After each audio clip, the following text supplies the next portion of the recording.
ওকে, আচ্ছা। তো দেখো, আমি রিয়াকশান করাতে করাতে বলেছিলাম নাম্বার ওয়ান ছিল হচ্ছে অ্যালকোহল থেকে, right, from alcohols. Number two ছিল অ্যালকেন থেকে বা ফ্রম অ্যালকেনস। নাম্বার থ্রি হচ্ছে অ্যালকিন থেকে, রাইট, অ্যালকিন থেকে বা ফ্রম অ্যালকিন আমরা করছিলাম, ফ্রম অ্যালকিন। অ্যালকিন মানে যেখানে ডাবল বন্ড থাকে। তার আন্ডারে আমি দুখানা করিয়েছিলাম, তার আন্ডারে আমি দুখানা করেছিলাম। অ্যান্ড আই হোপ তোমরা সবাই ভালো করে প্র্যাকটিস করছো ফ্রম অ্যালকিনস। একটা হচ্ছে কি বলেছিলাম, একটা ছিল প্রথমে মার্কোনিকভস রুল। আচ্ছা, তোমরা একটু আমি জিজ্ঞেস করে রাখছি, তোমাদের মধ্যে এমন কেউ আছে যার মার্কোনিকভ আর অ্যান্টি মার্কোনিকভ থেকে অসুবিধা আছে? মার্কোনিকভস রুল ছিল একটা, আর ছিল অ্যান্টি মার্কোনিকভস রুল। এই দুটো থেকে কারো কোনো অসুবিধা আছে তোমাদের মধ্যে? মার্কোনিকভ আর অ্যান্টি মার্কোনিকভ কী করে হয় রিয়াকশানটা? এরপর কিন্তু আর দেখাবো না, হ্যাঁ?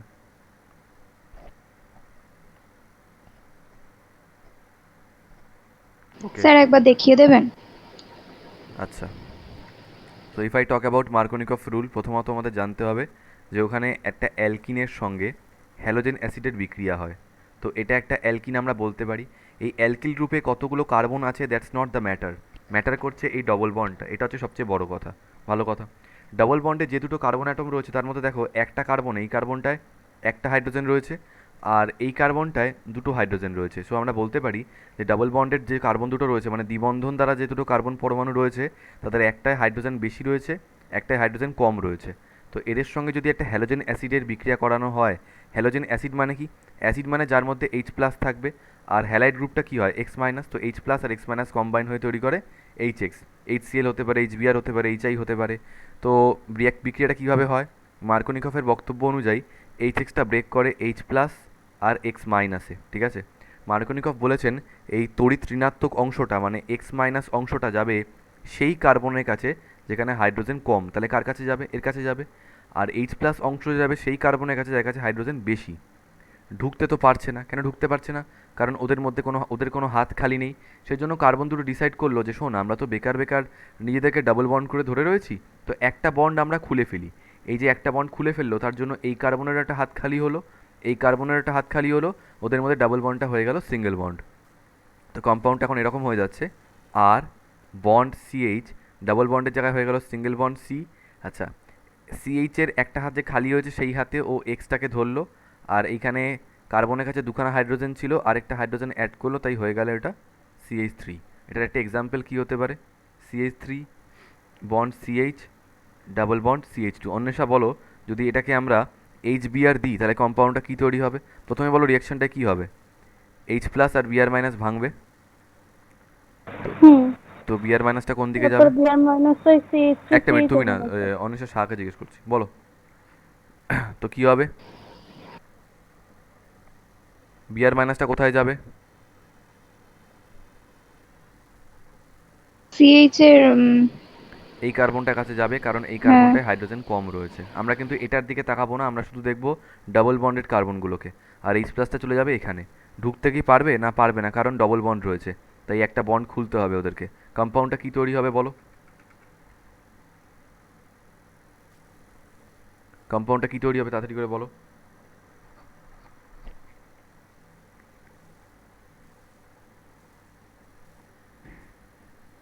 হ্যালো?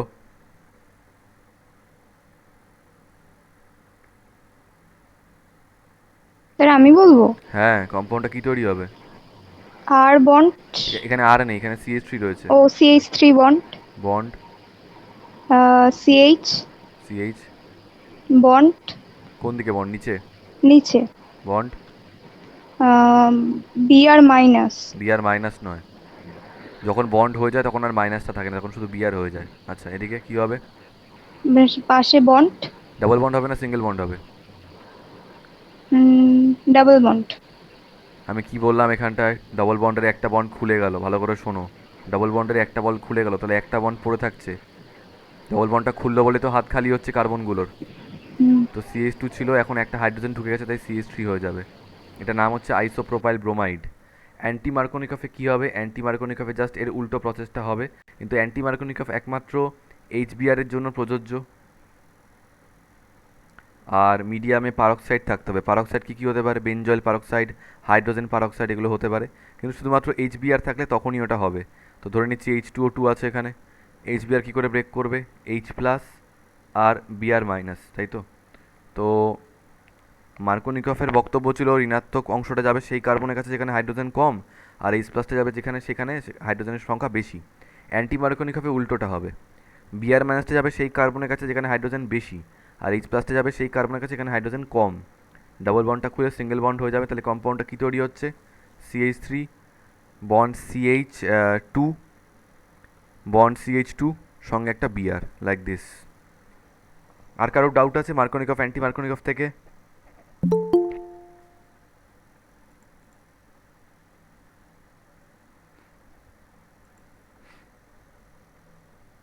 আর কারো ডাউট আছে মার্কোনিকফ বা অ্যান্টি মার্কোনিকফের এই পোর্শনটা থেকে? ওকে, ভালো। সো আই গেস প্রত্যেকে বুঝতে পারছো। এবার সি। আচ্ছা, একটা জিনিস জিজ্ঞেস করবো,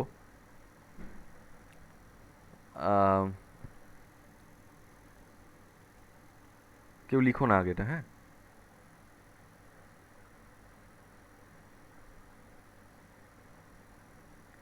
আচ্ছা, আমাকে বলতে পারবে যে এই যৌগটাকে কীরকম যৌগ বলা হয়?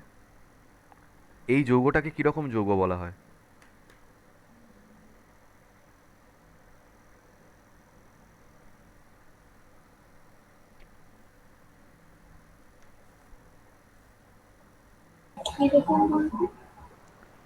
কীরকম বলতে আমি কিছু করিয়েছিলাম নিশ্চয়ই, কিছু নাম ছিল, কোনো ক্যাটাগরি ছিল, ক্লাসিফিকেশন ছিল, কিছু একটা আছে নিশ্চয়ই যৌগটা, কোথাও দেখেছি।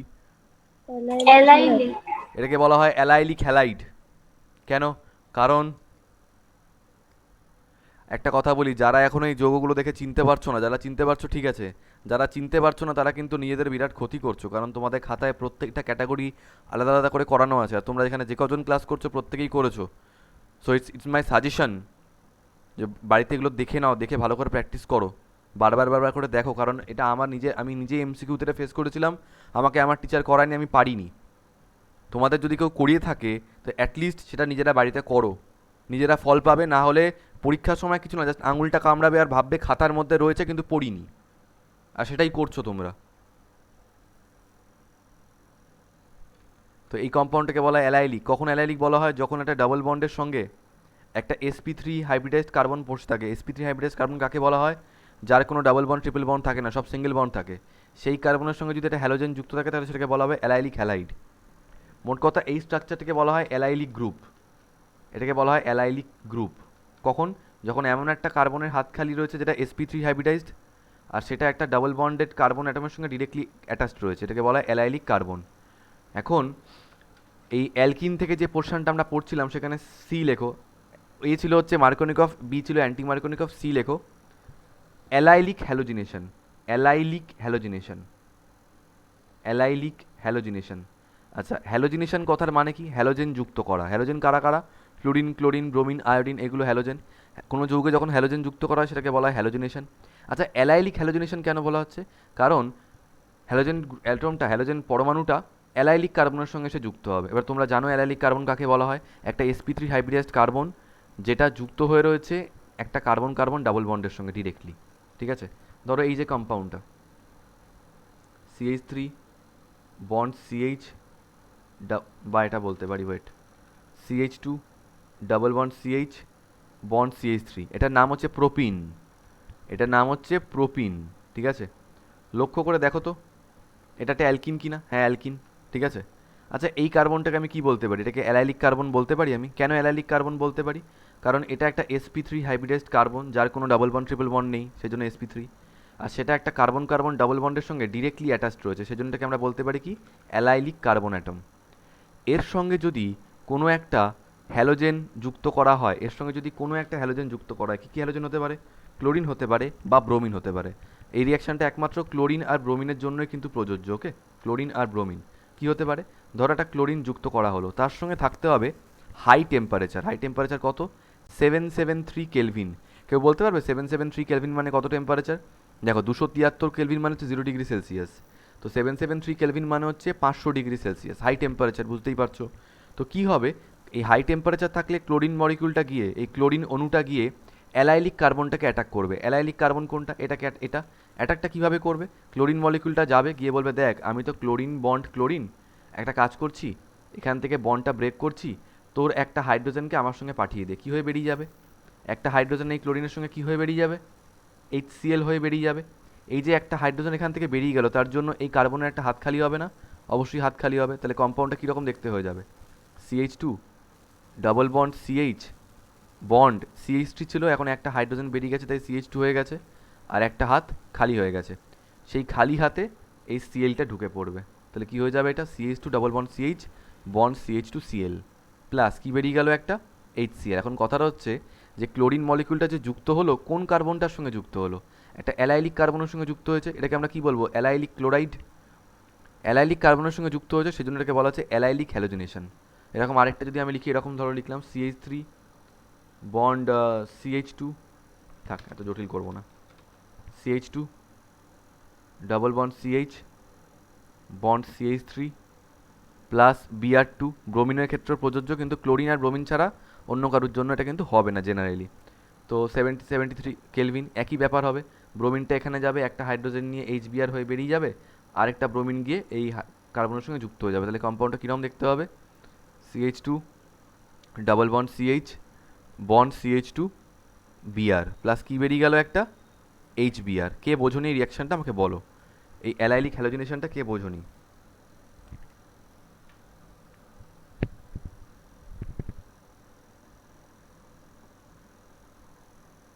আচ্ছা, প্রত্যেকে বুঝতে পেরেছো? স্টিল যদি কোনো ডাউট থাকে তো আমাকে জিজ্ঞেস করে নেবে, নট আ প্রবলেম।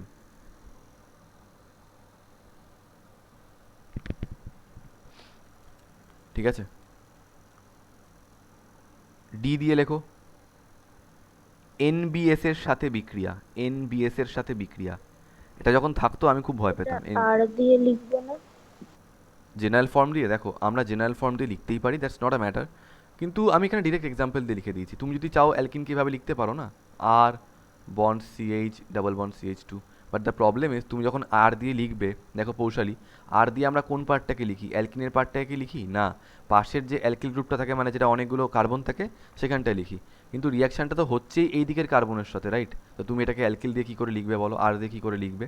তাই তোমাকে লিখতে হলে এটা জেনারেল, মানে এটা রিয়াকশান এক্সাম্পল দিয়েই তোমাকে লিখতে হবে, কারণ এখানে রিয়াকশানটা হচ্ছে দেখো এই অ্যালকিল গ্রুপটার সঙ্গে, এই গ্রুপ এইটা কিন্তু রিয়াকশানে অংশগ্রহণ করছে না। তাই জেনারেল ফর্ম দিয়ে লিখলে তুমি আর এর সঙ্গে রিয়াকশান দেখাবে কী করে? সেই জন্য। আচ্ছা, NBS এর সাথে বিক্রিয়া, এই NBS ব্যাপারটাকে আমি আমি অন্তত ব্যক্তিগতভাবে খুব ভয় পেতাম। এটা আমি বুঝতাম না যে এই জিনিসটা কী হয়েছে। উপরটা নোট করা সবার। প্রথম কথা তোমাদের জানতে হবে যে NBS এর ফুল ফর্ম কী। NBS এর ফুল ফর্ম হচ্ছে, আমি কিন্তু সামনাসামনি এটা আঁকতে দেবো, হ্যাঁ, NBS এর স্ট্রাকচারটা। NBS এর ফুল ফর্ম হচ্ছে N ব্রোমো সাকসিনিমাইড। ইংলিশে লেখো N ব্রোমো সাকসিনিমাইড। স্পেলিংটা লক্ষ্য করবে, প্রত্যেকে স্পেলিং ঠিকঠাক লিখবে। BROMOSUCCINIMIDE। N ক্যাপিটাল N দিয়ে একটা হাইফেন দেবে, N ব্রোমো সাকসিনিমাইড। ওকে, তো এটা স্ট্রাকচারটা কীরকম হয়? The structure is like this: CH2 bond CH2 bond C, এদিকেও বন্ড C, এদিকে একটা ডাবল বন্ড O, এদিকে একটা ডাবল বন্ড O, এদিকে থেকে একটা বন্ড আসবে N, হাতে Br, like this. This is the structure of N bromosuccinimide. ঠিকঠাক করে আঁকো N ব্রোমো সাকসিনিমাইড। এবং আমরা এবার এর সঙ্গে রিয়াকশন করব কার? যে কোনো একটা অ্যালকিনের, ঠিক আছে? এবং এটাও কিন্তু অ্যালাইলিক হ্যালোজিনেশনের মতোই হবে, মানে অ্যালাইলিক কার্বনটাকে অ্যাটাক করবে। CH2 double bond CH bond CH3, ঠিক আছে? প্লাস তোমাদের পরীক্ষায় রিয়াকশানটা কীরমভাবে দেবে আমি পরে দেখাচ্ছি। আচ্ছা, তো যদি এটাকে দেওয়া হয়, আর আমি অর্গ্যানিক করাতে করাতে যেটা করি সেটা হচ্ছে আমার মনে হয় খুব বেটার হয় যদি এভাবে কেউ করায়। আমি তোমাদের এটা বারবার করে বলে দিই যে এই রিয়াকশানটা আমি কীভাবে লিখছি বোঝানোর জন্য, আর পরীক্ষায় কীভাবে তোমাদেরকে দেবে। যেমন ধরো এই রিয়াকশানটাকে লেখার সময় আমি এভাবে লিখলাম, NBS এর স্ট্রাকচারটাকে আমি এঁকে দিচ্ছি, কিন্তু ওদের তো এত সময় নেই যে ওরা NBS এর স্ট্রাকচার আঁকবে। তো তোমাদেরকে ডিরেক্ট NBS লিখে দেবে। কী কী করবে আমি বলছি। NBS দিল মানে N ব্রোমো সাকসিনামাইড দিল রিয়াকশানে। আচ্ছা, এখানে অ্যারোর উপর দেবে H নিউ, কারণ কার্বনের থেকে হাইড্রোজেন বার করার জন্য একটু বিক্ষিপ্ত সূর্যালোক বা ডিফিউজ সানলাইট লাগে, H নিউ, যেটাকে আমরা ফোটন শক্তি বলি। আর লাগে কিছু পরিমাণ পারক্সাইড, কিছু পরিমাণ পারক্সাইড লাগে, পারক্সাইডের উপস্থিতি। তো কী হবে বলো তো? হবে এটাই, এই পুরো স্ট্রাকচারটা যাবে এই কার্বনটাকে অ্যাটাক করবে, বলছে এই তোর একটা হাইড্রোজেন আমাকে দিয়ে দে, আমার ব্রোমিনটা তুই নিয়ে নে। তাহলে কম্পাউন্ডটা কীরকম হয়ে যাবে? কম্পাউন্ডটা হয়ে যাবে এরকম, CH2 double bond CH bond. এই কার্বনের কাছে তিনটে হাইড্রোজেন ছিল, একটা হাইড্রোজেন বার করে একটা ব্রোমিন ঢুকিয়েছে, তাই এটা হয়ে গেছে CH2Br প্লাস প্লাস। এই স্ট্রাকচারটা কি হয়েছে? ব্রোমিনটা বেরিয়ে গেছে কিন্তু একটা হাইড্রোজেন এসে ঢুকেছে, তাহলে স্ট্রাকচারটা কীরকম হয়ে গেছে? স্ট্রাকচারটা এরকম হয়ে গেছে,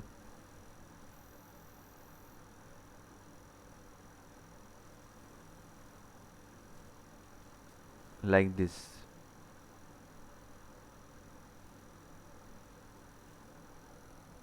লাইক দিস করে ফেলো।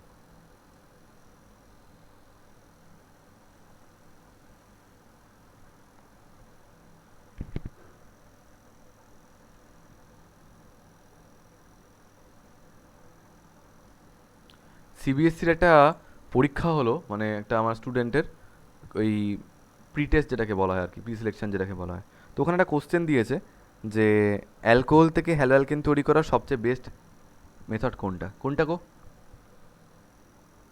অ্যালকোহল থেকে মানে ক্লোরো অ্যালকেন তৈরি করার বেস্ট প্রসেস কোনটা?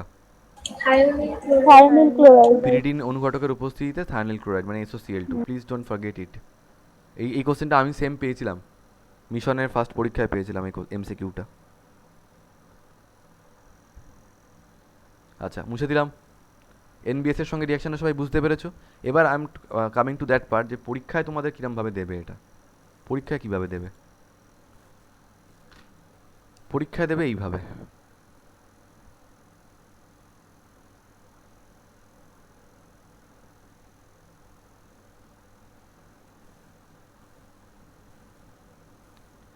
ক্লাস 12-এর সব রিয়াকশান মিলিয়ে যদি ভালোভাবে আমরা দেখি তাহলে মিনিমাম 300 থেকে 400 রিয়াকশান আছে, ঠিক আছে? সত্যি কথা যদি বলি, ক্লাস 12 পুরোটা মিলিয়ে। সো তোমাদের যেটা করতে হবে সেটা হচ্ছে যখন তোমরা HS এক্সাম দিতে বসবে বা তোমাদের কোনো ফাইনাল এক্সাম তোমরা দিতে বসবে, so you have to remember all those 300 or 400 reactions at the same time. তোমাদের যদি এরকম হয় যে একটা চ্যাপ্টারেরটা ভালো মনে আছে আরেকটা চ্যাপ্টারের ভালো মনে নেই, সো কোনো লাভ হবে না কিন্তু আলটিমেটলি ব্যাপারটা আটকে যাবে ওখানেই, কারণ প্রত্যেকটা চ্যাপ্টারকে মার্চ করে ওরা কোশ্চেনটা দেবে। So you should be ready with all the reactions.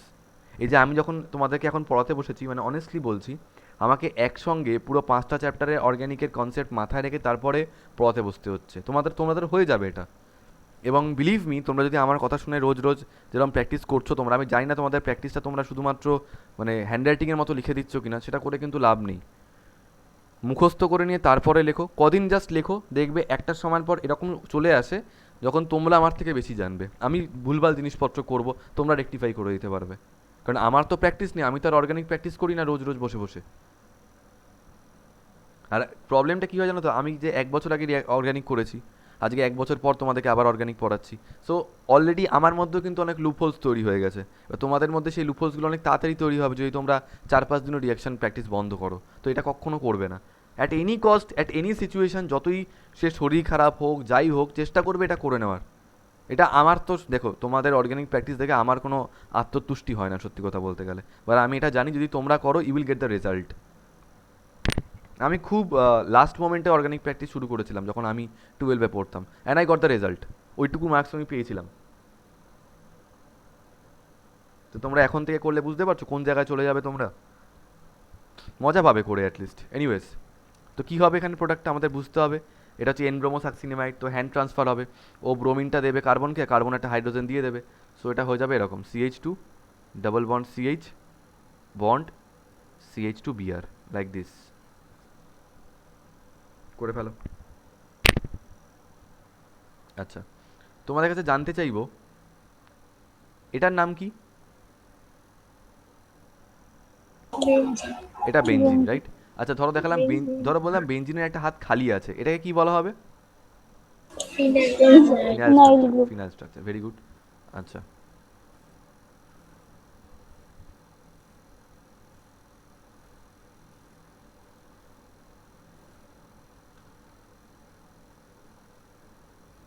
সত্যি।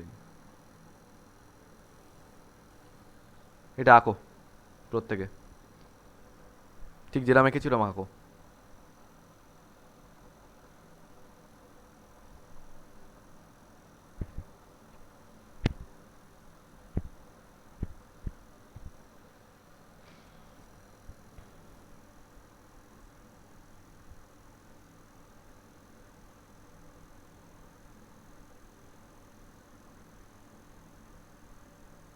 তোমরা কেউ আমাকে বলতে পারবে প্রোডাক্টটা কী তৈরি হবে? হয়তো বলাটা তোমাদের কাছে একটু কঠিন হয়ে যাবে। একটা কথা মনে রাখবে, যখনই এন ব্রোমোসাক্সিনিমাইড রিয়্যাক্ট করতে আসে ও সবসময় অ্যালাইলিক কার্বনটাকে অ্যাটাক করে। তো অ্যালাইলিক কার্বন কোনটা হয়? যেটা ডাবল বন্ডেড কার্বনের সঙ্গে ডিরেক্টলি অ্যাটাচ থাকে, আর যেটা sp3 হাইব্রিডাস কার্বন হয়, মানে তার কোনো ডাবল বন্ড ট্রিপল বন্ড কিছু থাকে না। তো দেখি এই কম্পাউন্ডের মধ্যে কোনটা অ্যালাইলিক কার্বন, আমাকে বলতে পারবে কেউ অ্যালাইলিক কার্বন কোনটা? এই বেঞ্জিন স্ট্রাকচারটার মধ্যে অ্যালাইলিক কার্বন কোনটা কেউ বলতে পারবে? ফার্স্ট একটা উপরে উঠে যে ইয়েস। জায়গাটা দেখো আমি যদি ব্রেক করে দেখাই, এই বেঞ্জিন স্ট্রাকচারটাকে আমি যদি ব্রেক করে দেখাই তাহলে কীরকম হবে? বেঞ্জিনের তো 6টা হাতে 6টা কার্বন, রাইট?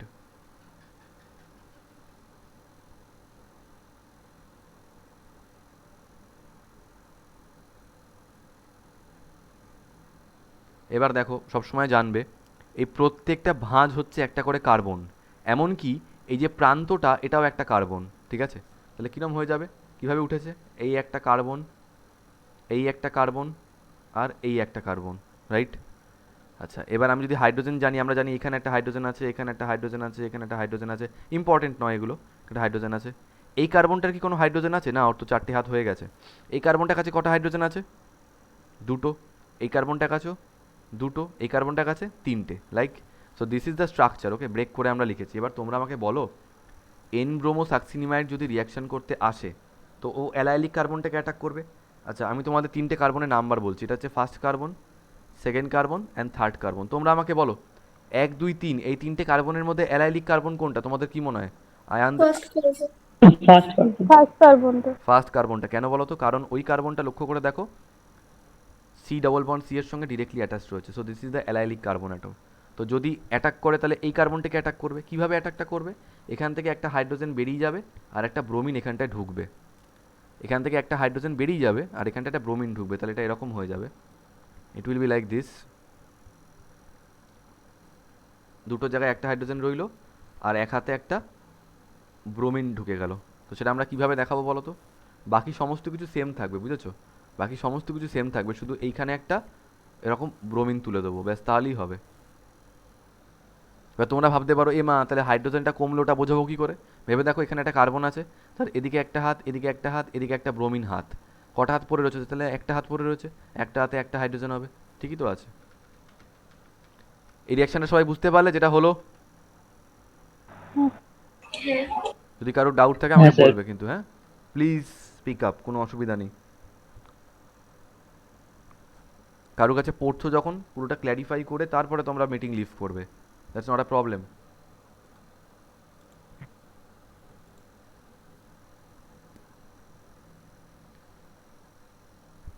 কোনো টিচার যদি বিরক্ত হয়, আমার ক্ষেত্রেও বলছি, হতেই পারি, বাট প্লিজ নিজের পার্টটা ক্ল্যারিফাই করে নিয়ে বেরোবে, কোনো অসুবিধা নেই এতে।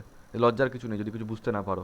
একে তোমরা অনলাইনে পড়ছো, তার মধ্যে যেগুলো যথেষ্ট কনসেপচুয়াল পার্ট, আগে কখনো অর্গানিক করোনি সেটা সেভাবে, সো কোনো লজ্জার ব্যাপার নেই। না বুঝতে পারলে আমি বুঝিয়ে দেবো, বাট প্রত্যেকটা রিয়াকশান, ইন্ডিভিজুয়াল রিয়াকশান একদম ক্লিয়ার করে নিয়ে বেরোবে। আর চেষ্টা করবে কালকের মধ্যে এগুলো মুখস্থ করে নেওয়া, কারণ আজকে যেগুলো বোঝাচ্ছি ভুলে যাবে নইলে পরে, তখন পড়তে গিয়ে মনে হবে অর্গানিক পড়ছো না, হিস্ট্রি পড়ছো, বুঝতে পারবে না। আমার ক্ষেত্রে যেটা হয়েছিল, আমাকে যখন পড়িয়েছে অর্গানিক, আমি মানে দিনের পর দিন ফেলে রেখেছি, পড়িনি। প্রবলেম ছিল, সব রিয়াকশানস করাতো না, তাই আমার অসুবিধা হয়ে যেত। এবার আমি ফেলে রাখতাম। তো 2 মাস 3 মাস পরে যখন পড়তে বসেছি, আমার আমি কিছুই বুঝতে পারছি না। তো সেভাবে অর্গানিক পড়তে খুব কষ্ট হয়। আর তোমরা যদি টার্গেট মানে রিসেন্টলি পড়ে নাও তাহলে ভালো হবে। ওকে, এটা কত নম্বর হলো? ডি হলো আই থিঙ্ক, রাইট? হ্যাঁ। তো ই লেখো, মুছে দিলাম। ই লেখো, থায়োনিল ক্লোরাইডের সাথে বিক্রিয়া। থায়োনিল ক্লোরাইডের সাথে বিক্রিয়া। থায়োনিল ক্লোরাইডের সাথে বিক্রিয়া।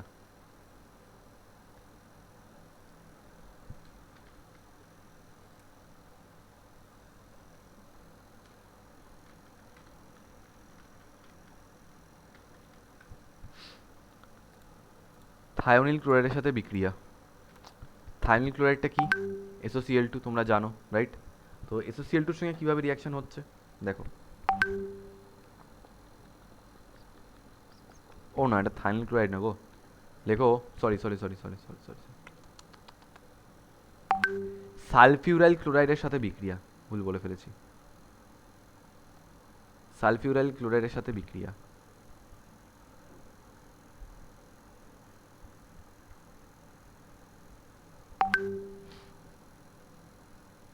This is not thionyl chloride.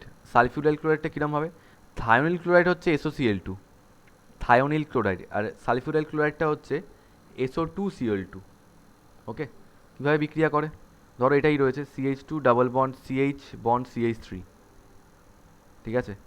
এর সঙ্গে যদি সালফিউরাইল ক্লোরাইড অ্যাড করা হয়, রিয়াকশানে কী কী কন্ডিশন থাকবে মনে রাখতে হবে এগুলো আমাদের। 475 কেলভিন থাকবে এত টেম্পারেচার, আর সঙ্গে থাকবে বেনজোইল পারক্সাইড, বেনজোইল পারক্সাইড, ঠিক আছে? থাকলে কি হয় বলো তো? There is nothing very tough, SO2 ওটা বেরিয়ে যাবে, সালফার ডাই অক্সাইড হয়ে বেরিয়ে গেল ডিউ টু হাই টেম্পারেচার। কী পড়ে থাকছে? Cl2, ক্লোরিন যাবে এখানে, ক্লোরিন মলিকিউল যাবে, বন্ড ব্রেক করবে, একটা ক্লোরিন একটা হাইড্রোজেন নিয়ে বেরিয়ে যাবে, কি হয়? HCl, আর একটা ক্লোরিন এখানে ঢুকে যাবে, দেখো আবার সেই অ্যালাইলিক পজিশনে অ্যাড হচ্ছে। So CH2 double bond CH bond CH2Cl, বুঝতে পারলে কি বললাম? দাঁড়া,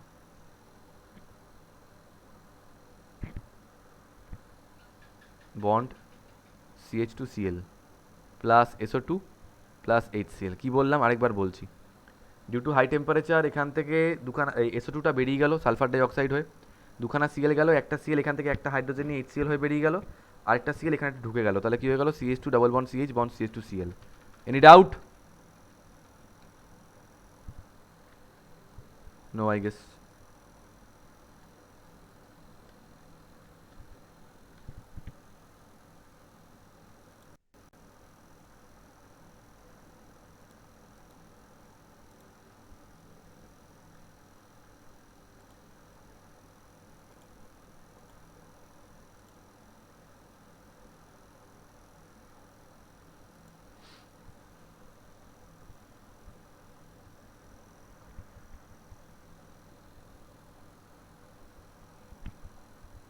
ঠিক আছে, আশা করি ক্লিয়ার। অ্যালকিন থেকে আর কিছু নেই, ঠিক আছে? নেক্সট, তাহলে অ্যালকোহল থেকে হলো, অ্যালকেন থেকে হলো, অ্যালকিন থেকে হলো। এবার 4 নম্বর লেখো, hand exchange reaction, hand exchange, hand exchange reaction, hand exchange reaction. Hand exchange মানে ধরো তোমার কাছে আছে 10 টাকার একটা নোট, আর আমার কাছে আছে 10 টাকার কয়েন। তো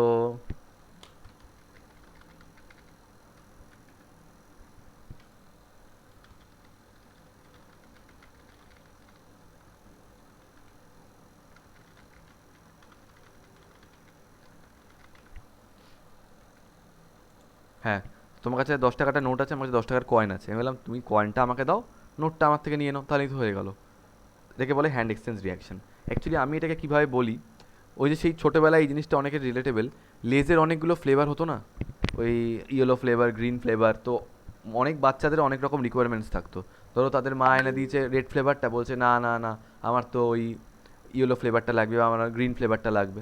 তো এই ধরনের নিয়ে অনেক চেঁচামেচি হতো যে তোমার কাছে লেজ রয়েছে অলরেডি, আরে ভিতরে তো চিপসই থাকবে, তা না, ওর ওই ফ্লেভারটা লাগবে। সেরকমভাবে হ্যান্ড এক্সচেঞ্জ রিয়াকশন কখন হয়? ধরো তোমার কাছে অলরেডি একটা হ্যালো অ্যালকেন আছে, ধরো তোমার কাছে আছে RCl, ওটা কি ক্লোরো অ্যালকেন, বা তোমার তোমার লাগবে আয়োডো অ্যালকেন, বা ধরো তোমার কাছে ব্রোমো অ্যালকেন আছে, তোমার দরকার আয়োডো অ্যালকেন। তো তোমার কাছে অলরেডি একটা হ্যালো অ্যালকেন আছে, বাট সেটা ক্লোরিনের বা ব্রোমিনের, তোমার ভালো লাগছে না, তোমার দরকার আয়োডিনের। এটাকে বলা হয় হ্যান্ড এক্সচেঞ্জ রিয়াকশন। তো কীভাবে করা হয়? এর আন্ডারে দুখানা আছে, নাম্বার 1 বা এ, নাম লেখো ফিঙ্কেলস্টাইন বিক্রিয়া, ফিঙ্কেল স্টাইন। এটা আমাকে ইয়েতে দিয়েছিল, ওই যে কী পরীক্ষা হয়, আরে ধর এইচএসের আগে কী পরীক্ষা হয়,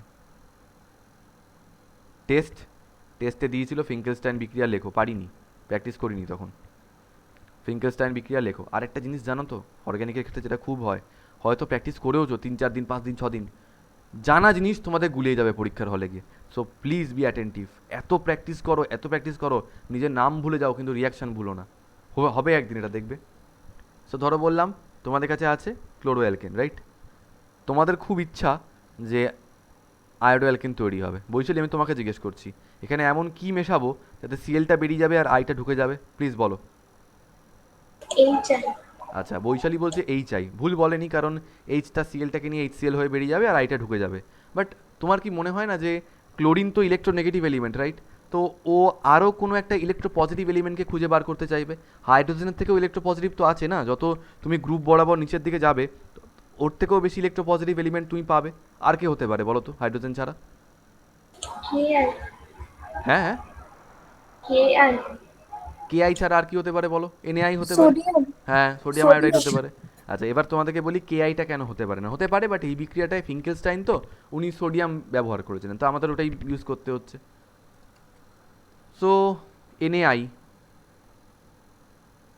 এনএআই, এনএআই এবং যেটা দিতে হবে বিক্রিয়া দ্রবণে সেটা হচ্ছে অ্যাসিটোন দ্রবণ ইউজ করা হচ্ছে এখানে, অ্যাসিটোন আর হিট। তো অ্যাসিটোনের দ্রবীভূত এনএআই এর সঙ্গে রিয়াক্ট করানো হচ্ছে, অ্যাসিটোন, মনে রেখো, অ্যাসিটোন। আর তলায় দেবে হিট। কি হবে? এনএটা আসবে, আর আমি বলেছি আমি প্রত্যেকের খাতায় যেন এই অ্যারো, এই ডটেড, এই ব্যাপারগুলো দেখতে পাই। আমি যদি কারুর খাতায় দেখি সামনাসামনি যে অ্যারোগুলো নেই, আমি ওই খাতাটা দিয়ে মাথার মধ্যে বাড়ি মারবো। এনএসিএল বেরিয়ে যাবে, আইটা অ্যাড হয়ে যাবে, তো আর I plus NaCl.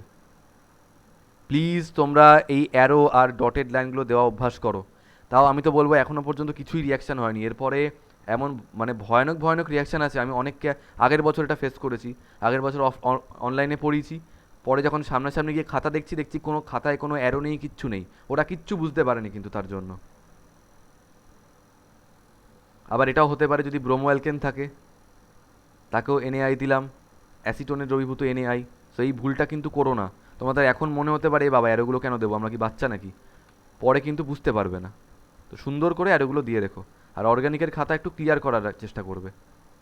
Acetone hit দিলাম, তো এনএটা বিয়ারটাকে নিয়ে এনএ বিয়ার হয়ে বেরিয়ে যাবে, এনএ বিয়ার হয়ে বেরিয়ে যাবে, আর আইটা অ্যাটাচড হয়ে যাবে। তাহলে কী হবে? R I plus N A B R, R I plus N A B R. এবার আমাকে বলো উদাহরণ কি কী হতে পারে, উদাহরণ কি কী হতে পারে বলো।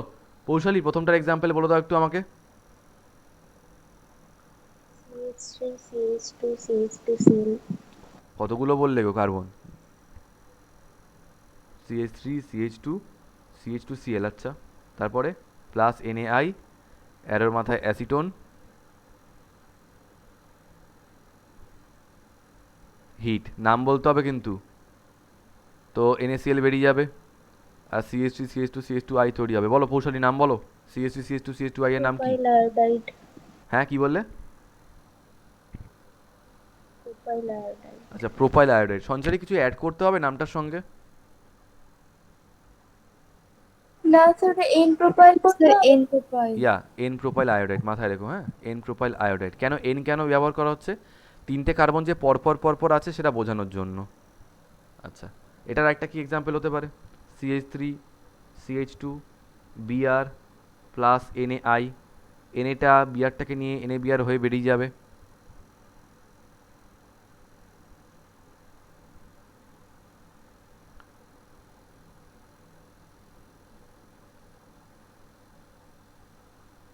তো আইটা অ্যাটাচড হয়ে যাবে CH3 CH2I প্লাস এনএবিআর, এনএবিআর। লিখে ফেলো। কারো কোনো অসুবিধা থাকলে আমাকে বলবে।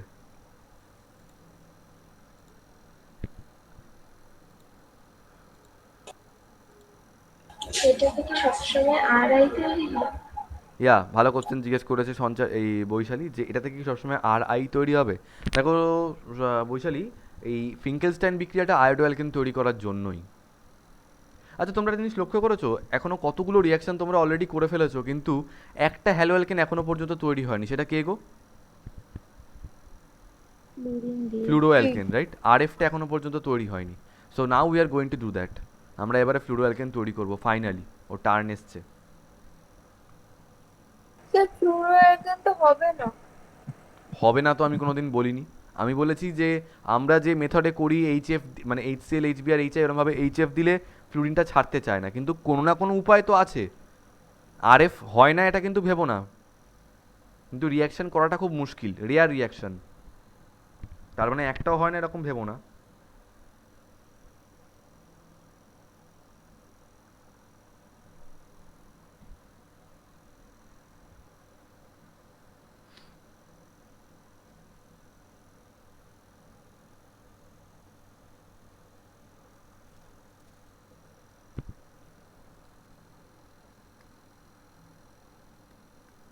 আচ্ছা, মুছে দিলাম।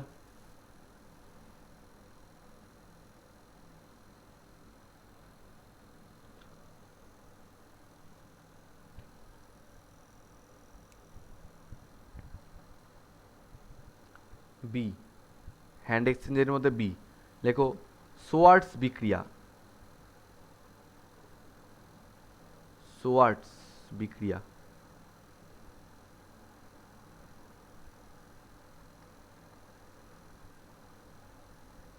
আর যারা একটু ভালো করে রিয়াকশনগুলো প্র্যাকটিস করছো, বিলিভ মি, তোমরা নিজেরাই কদিন বাদে বুঝতে পারবে সোয়ার্টস রিয়াকশন।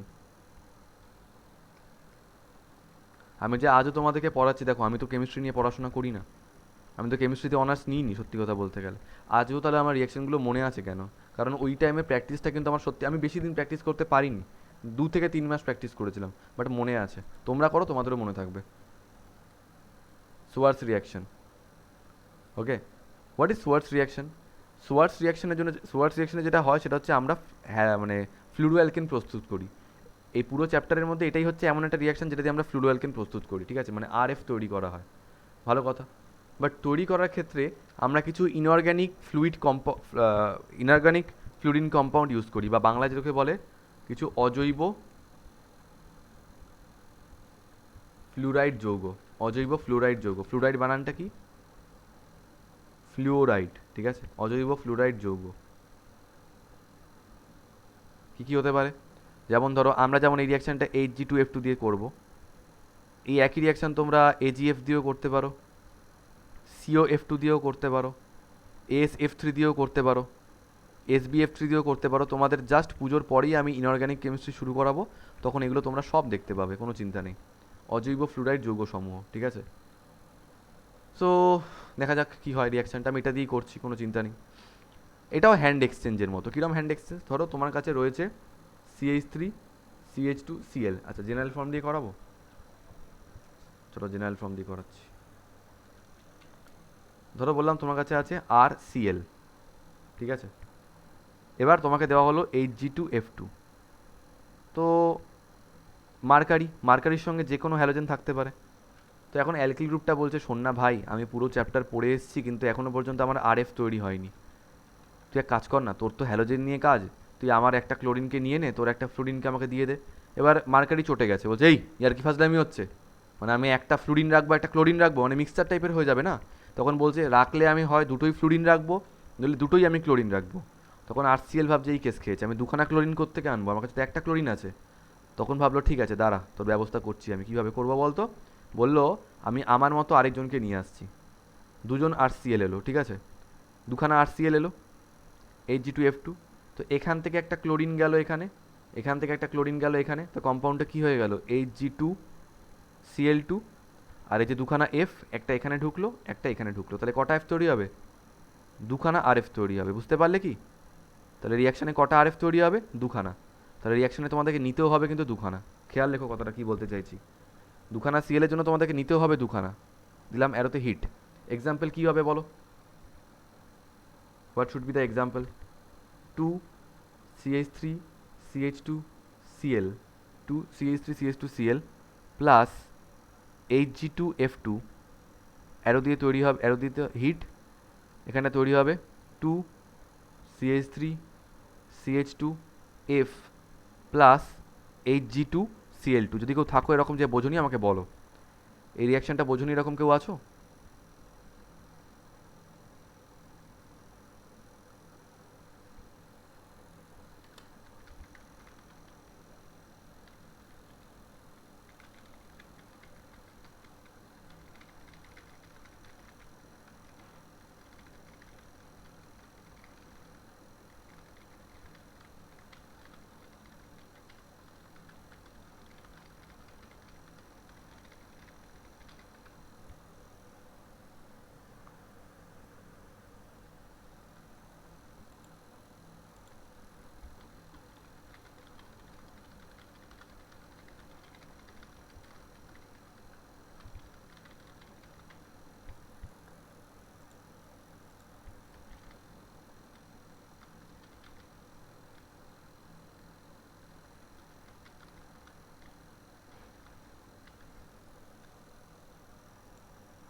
হয়েছে সবার? বেশ। আচ্ছা আমি যেটা জিজ্ঞেস করতে চাই, উইথ আ বেসিক সেন্স, দেখো এই রিয়াকশানটায় দুখানা ফ্লুরিন কম্পাউন্ড ছিল বা দুখানা ফ্লুরিন অ্যাটম ছিল, তাই দুখানা হ্যালোজেন দরকার ছিল। এবার একটা আরসিএলে তো বা একটা আরএক্সে তো একটাই হ্যালোজেন থাকে, তাই দুখানা ফ্লুরিনকে রিপ্লেস করার জন্য আমাদেরকে দুখানা আরসিএল আনতে হয়েছিল বা দুখানা আরএক্স আনতে হয়েছিল। As a matter of fact যদি আমি এজিএফ এর সঙ্গে যদি রিয়াকশানটা করতাম, তাহলে আমার কটা আরসিএল বা কটা আরবিআর লাগতো, কেউ বলতে পারবে? একটা। একটা হলেই হয়ে যেত। আচ্ছা যদি আমি অঙ্কিতা আমি যদি সিওএফ2 এর সঙ্গে করতাম তাহলে কটা লাগতো? দুটো। আচ্ছা অন্বেষা আমি যদি এএসএফ3 এর সঙ্গে করতাম তাহলে কটা লাগতো? তিনটে। ভেরি গুড, এটা আমাদেরকে কিন্তু বুঝতে হবে। এবার তোমাদেরকে যেটা বলবো যে পরীক্ষায় কিভাবে দেয়, তখন 12-এ পড়তাম, এটা মিশনের ফার্স্ট পরীক্ষা হচ্ছিল, অর্গানিকের দেখলাম লেখা ছিল পরিবর্তন করো, তোমাদের কনভার্সন দেয় মানে পরিবর্তন করতে বলে। দেওয়া ছিল এই কম্পাউন্ডটা CH3CH2Cl দিয়ে বলেছিল এখানে কি অ্যাড করবে যাতে CH3CH2F তৈরি হবে। এবার তোমরা বিশ্বাস করো সবচেয়ে বড় যেটা কনফিউশন হয় পরীক্ষার হলে বসে, মানে যে আমার যেটা হতো, আমি ভাবছি আরে ফ্লুরিন তৈরি করার একটা রিয়াকশন তো আমি পড়েছি বাড়িতে, Hg2F2 আর হিট। এবার স্যারকে আমি ডেকেছি, ওই যে সেই কী করতে আসে বলে ওরা, কারেকশন করতে আসে না, এবার আমি ডেকেছি, আমি ভেবেছি বোধহয় কারেকশন হবে। বললাম স্যার আমি যেটা জানি রিয়াকশনটা, মানে আমি সামনাসামনি ডেকে বলেছি স্যার আমি যেটা জানি রিয়াকশানে এটা একটা মলিকুল বোধহয় হয় না, বেশি মলিকুল লাগে, তো আমার মনে এটা কারেকশন হবে কি? So that day I realize something, যে আমরা বাড়িতে দুটো বা তিনটে কম্পাউন্ড নিয়ে যখন পড়ছি সেটা হচ্ছে আমরা ব্যালেন্সড ফর্মটা পড়ছি, বাট দ্যাট ডাজেন্ট সেন্স যে আমাদের পরীক্ষাতেও ওরকম দুটো তিনটে করে দেওয়া থাকবে। তোমাদের এইটা বুঝতে হবে যে পরীক্ষায় যদি এটা একটা দেওয়া থাকে তার মানে যে এটা তোমাদের তো মেনশন করে দেয়নি না যে এটা 1 মোল বা 1 মলিকুল, মেনশন করেছে কি না? তার মানে তোমাদের যদি প্রয়োজন পড়ে তোমরা 20টাও নিতে পারো, এটা দুটো শুধু নয়। এটা বোঝার চেষ্টা করো, তোমাদের যদি প্রয়োজন পড়ে তোমরা ধরে নিতে পারো এরকম 20খানা আছে, বোঝার চেষ্টা করো। এখানে একটা রয়েছে মানে যে একটাই মলিকুল রয়েছে এরকম কিন্তু ব্যাপার নয়, প্রয়োজনে তোমরা 20খানাও নিতে পারো এটা। Got it? তাহলে এরকম যদি থাকে তখন তোমরা অ্যারোর উপর জাস্ট কী লিখে দেবে, অ্যারোর উপর শুধু লিখে দেবে Hg2F2 আর হিট তৈরি হয়ে যাবে CH3CH2F। তোমাদের তো শুধু রিয়েজেন্টটা লেখা নিয়ে কথা, এটা ব্যালেন্স করা তো তোমাদের কাজ নয় না, তোমাদের শুধু রিয়েজেন্টটা লিখতে হবে তখন। Got it? এবার ধরো তোমাদেরকে পরীক্ষা এরকম কোশ্চেন বললো যে হ্যালো অ্যালকেন থেকে অজৈব ফ্লুরাইড দ্বারা ফ্লুরো অ্যালকেন প্রস্তুত করে দেখাও, তখন তোমরা ব্যালেন্স ফর্মটা লিখতে পারো। কিন্তু এরকম তো পরীক্ষায় দেয় না, হয় রিয়েজেন্ট লিখতে দেয় নইলে পরিবর্তন করতে দেয় বা প্রোডাক্টটা লিখতে বলে। তোমার তো তখন ব্যালেন্সড ফর্মটা লেখার দরকার নেই, তোমাদের শুধু কম্পাউন্ডটা লিখতে হবে বা রিয়েজেন্টটা লিখতে হবে, মানে দ্রাবকটা লিখতে হবে। তো I think clear, hand exchange হয়ে গেছে। আচ্ছা প্রিপারেশনের স্যার লাস্ট, বলছি এটা তো এজিএফ দিয়ে করা যেত, তাহলে তো হ্যাঁ দুটো এজিএফজি করা যেত কিন্তু আমি কি বলছি at that point of moment আমি তো তখন অর্গানিকে এত এক্সপার্ট ছিলাম না যে আমি এজিএফ দিয়ে করতে পারি। তুমি খুব ভালো কথা বলেছো যে উই ক্যান অ্যাড এজিএফ, তাহলে একটা এজিসিএল বেরিয়ে যাবে, একটা ফ্লুরিন অ্যাড হয়ে যাবে। আই রিয়েলি অ্যাপ্রিসিয়েট, একদম ঠিক কথা। কিন্তু তখন তো আমার মাথায় এত কিছু ছিল না, আমি শুধু খাতায় যেটা পড়েছি Hg2F2 আমি জানি ওটা দিয়েই হবে। তো আমি বলছি ধরে নাও Sanchari you don't have the option of A G F, still you can do it with Hg2F2। কেন? কারণ তোমার এখানে একটা CH3CH2Cl দেওয়া আছে মানে যে ওটা একটা তার কোনো মানে নেই, ওটা হাজারটাও হতে পারে। তোমাকে শুধু রিয়েজেন্টটা লিখতে বলেছে ওরা, তো লিখে দাও। বুঝতে পারলাম আমি কি বলতে চাইছি? আমি জানি এজিএফ দিয়ে হয়ে যাবে। ওকে চলো, আচ্ছা প্রিপারেশনের লাস্ট রিয়াকশান সেখানে আসছি আমরা এবারে। সো সেখানে আসতে গেলে আমাদেরকে আগে জানতে হবে, হেডিং দাও একটা, কার্বক্সিলিক অ্যাসিডের বা salts of carboxylic acid, Bangla লিখতে পারো কার্বক্সিলিক অ্যাসিডের লবণ সমূহ, salts of carboxylic acids, salts of carboxylic acids. ঠিক আছে? আচ্ছা সল্ট কী করে তৈরি করা হয় তোমরা জানো, অ্যাসিডের সঙ্গে কোনো একটা বেস, মানে অ্যাসিডের সঙ্গে কোনো একটা ক্ষার বিক্রিয়া করলে কী তৈরি হয়? লবণ প্লাস জল, তাই তো? ভালো কথা। তো অ্যাসিডের সঙ্গে বেস রিয়াক্ট করলে সল্ট প্লাস ওয়াটার তৈরি হয়। আমরা কিছু বেসের নাম আগে একটু জেনে নিই, রাইট? বেস কাকে বলা হয়? বেস হচ্ছে সেগুলোকে বলা হয় যার মধ্যে OH কম্পাউন্ড হাইড্রক্সিল গ্রুপটা থাকে, যার মধ্যে হাইড্রক্সিল গ্রুপটা থাকে, OH মাইনাস পার্টটা অ্যাটলিস্ট যার মধ্যে থাকে, OH মাইনাস। ঠিক আছে? সো একটা কথা বলছে এটাকে বলা হয় হাইড্রক্সাইড গ্রুপ, যেটা -1 চার্জ হয়, মানে এটার ইলেকট্রোভ্যালেন্সি কত কে বলতে পারবে? তড়িৎযোজ্যতা কত OH মাইনাসের? নো নো নো, মাইনাসটা তো অক্সিডেশন স্টেট হয়ে গেছে, ভ্যালেন্সিটা হচ্ছে 1, যোজ্যতা হচ্ছে 1, চার্জ যত থাকবে ওটাই হবে ওর যোজ্যতা। ভালো কথা। এবার কার সঙ্গে এগুলো কম্পাউন্ড তৈরি করে? গ্রুপ ওয়ান গ্রুপ টু মেটালগুলোর সঙ্গে, রাইট? গ্রুপ ওয়ান মেটাল কারা কারা হয়? গ্রুপ ওয়ান মেটাল হচ্ছে এইগুলো, lithium plus, N A plus, k plus, rubidium plus, আর লিখছি না। গ্রুপ টু মেটাল কারা কারা? গ্রুপ টু হচ্ছে, এটা হচ্ছে গ্রুপ ওয়ান। আর গ্রুপ টু কারা কারা? গ্রুপ টু হচ্ছে beryllium two plus, magnesium two plus, calcium two plus, barium two plus, এগুলো। এছাড়াও কিছু কম্পাউন্ড আছে, যেমন ধরো A L three plus, F E three plus, zinc two plus, এগুলোও হতে পারে, ঠিক আছে? আচ্ছা, আবার এজি প্লাসও হতে পারে, এজি প্লাস। তোমরা আমাকে বলো, LI plus, N A plus, k plus, প্রত্যেকটা এগুলো প্লাস ওয়ান করে, তাহলে এদের সঙ্গে কটা ওইচ মাইনাস অ্যাড হতে পারবে? একটা। একটা করেই অ্যাড হতে পারবে, কারণ ওগুলোর একটা প্রত্যেকটা করে। প্লাস ওয়ান করে দেয়, এটা মাইনাস ওয়ান করে। সেগুলো কম্পাউন্ডগুলো কীরকম তৈরি হবে? LI O H, NA O H, K O H, like this. আচ্ছা, এবার গ্রুপ টু মেটালগুলোর প্রত্যেকটা, এইটা ভালো করে শুনবে, গ্রুপ টু মেটালগুলোর প্রত্যেকটা প্লাস টু করে, তাই তো? প্লাস টুকে শান্ত করার জন্য মাইনাস টু আসতে হবে। কি বলছি বুঝতে পারছো? প্লাস টুকে শান্ত করার জন্য মাইনাস টু লাগবে, রাইট? তো বেরিলিয়াম টু প্লাসের জন্য কটা ওইচ লাগবে আমার? দুখানা ওইচ লাগবে। দুটো। তো কম্পাউন্ডটা কীরকম তৈরি হবে? B E O H whole two, M G O H whole two, getting my point? C A O H whole two, কারণ ক্যালসিয়ামগুলো তো two plus, magnesium two plus, আর ওইচগুলো মাইনাস ওয়ান করে, তাই দুখানা করে ওইচ লাগছে। আচ্ছা, অ্যালুমিনিয়ামের সঙ্গে যদি করি তাহলে কটা ওইচ লাগবে? তিনটে। তাহলে কম্পাউন্ডটা কীরকম তৈরি হবে? AL O H whole three. বলছি। এফির সঙ্গে এফি ও এইচ হোল থ্রি। আচ্ছা, এজির সঙ্গে কটা লাগবে? একটা, তাই তো? AG O H. তাহলে এগুলো হচ্ছে বিভিন্ন ধরনের ক্ষার, ঠিক আছে? এবার তোমাদের বক্তব্য, তোমাদের বুঝতে হবে যে তোমরা কি লবণ তৈরি করতে চাইছো অ্যাসিডের। তোমরা যদি সোডিয়াম লবণ তৈরি করতে চাও, তাহলে অ্যাসিডের সঙ্গে NaOH এর রিয়াকশন করাবে। তোমরা যদি পটাশিয়াম লবণ তৈরি করতে চাও, তাহলে KOH এর রিয়াকশন করাবে। তোমরা যদি ম্যাগনেসিয়াম লবণ তৈরি করতে চাও, তাহলে MgOH হোল টুর বিক্রিয়া ঘটাবে। তোমাদের যেটা ইচ্ছা সেটা তোমরা করবে, ঠিক আছে? আচ্ছা, কার্বক্সিলিক অ্যাসিড মানে অ্যাসিড কীরকম দেখতে হয়?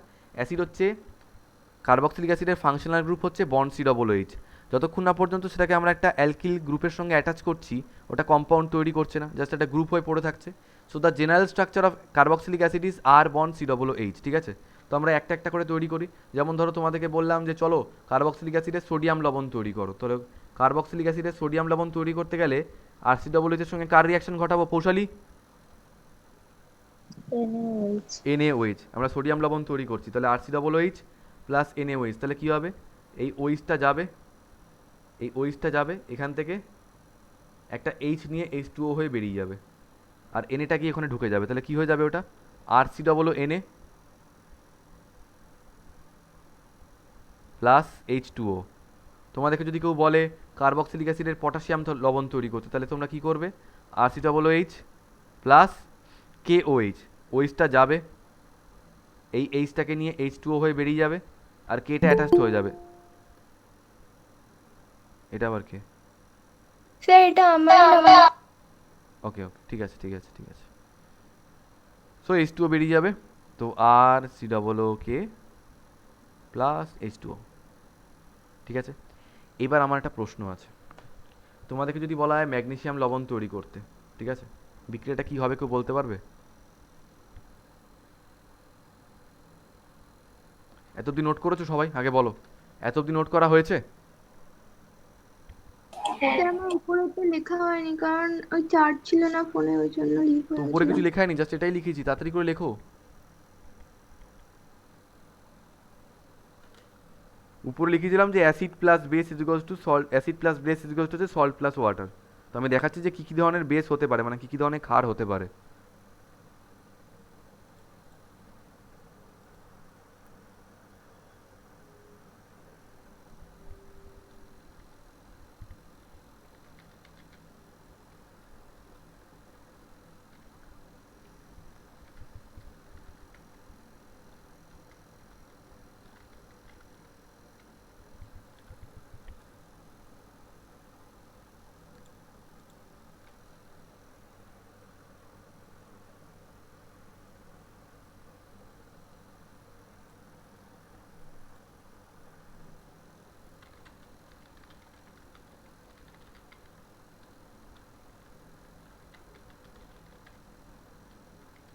স্যার হয়ে গেছে।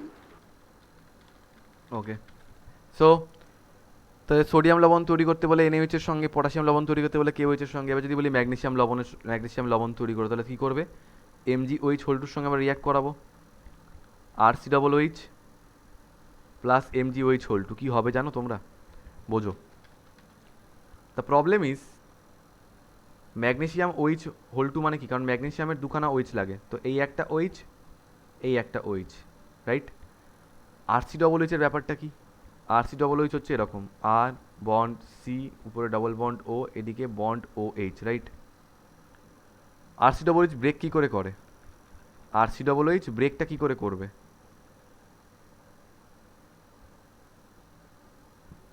দেখো, এই OH-টা এখান থেকে একটা OH পেয়ে H2O হয়ে বেরিয়ে যাচ্ছে,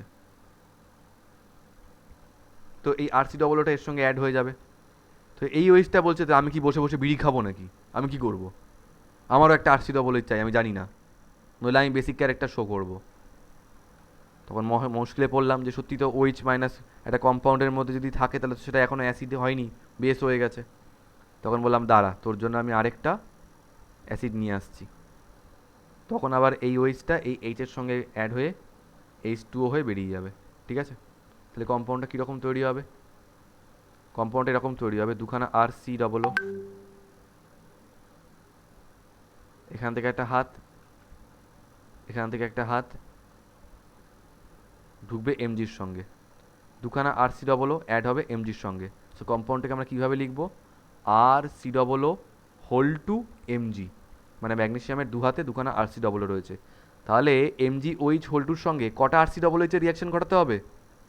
দুখানা, দুটো। প্লাস 2H2O বেরিয়ে গেল। আচ্ছা তোমাদেরকে যদি থাক কিছু বলবো না, করে নাও। আচ্ছা যা জিজ্ঞেস করছি, যদি অ্যালুমিনিয়াম লবণ তৈরি করতে বলতাম তাহলে কতগুলো RCOOH লাগতো অন্বেষা? 3টে। Very good. তাহলে যে কটা OH সে কটা RCOOH আনতে হবে আমাদের। তোমরা ক্যালসিয়াম লবণটা করে দেখাও দেখি, ক্যালসিয়াম লবণটা করো, প্রত্যেকে ক্যালসিয়াম লবণ তৈরি করো।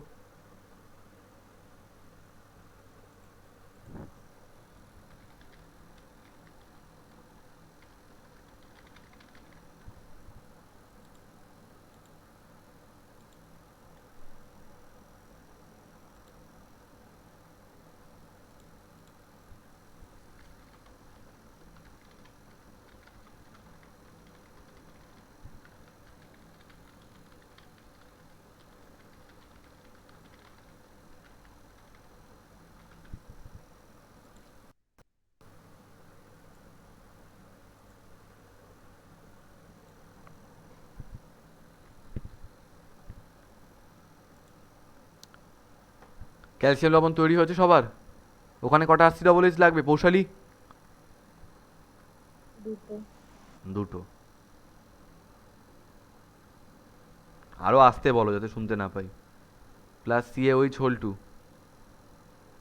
তৈরি হবে RCOO whole two Ca plus 2H2O। চলো লাস্ট, এবার আমাকে বার করে দাও কার্বক্সিলিক অ্যাসিডের সিলভার লবণ। কটা কার্বক্সিলিক অ্যাসিড লাগবে প্রত্যেকে? একটা। কারণ AgOH, সো একটাই RCOOH হলে হয়ে যাবে। তো RCOOH প্লাস AgOH, OHটা Hটাকে নিয়ে H2O হয়ে বেরিয়ে যাবে আর Ag ঢুকে যাবে, তাহলে এটা কি হয়ে যাবে? RCOOAg plus H2O plus H2O।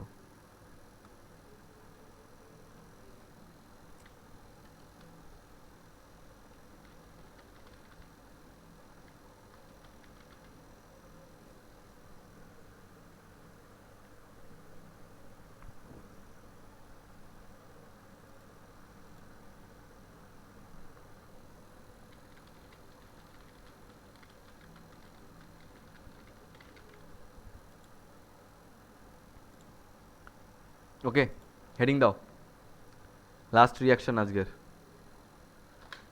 Heading দাও। কত নম্বর হবে? অ্যালকেন হ্যান্ডসন 5 নম্বর। লেখো কার্বক্সিলিক অ্যাসিডের সিলভার লবণ থেকে, কার্বক্সিলিক অ্যাসিডের সিলভার লবণ থেকে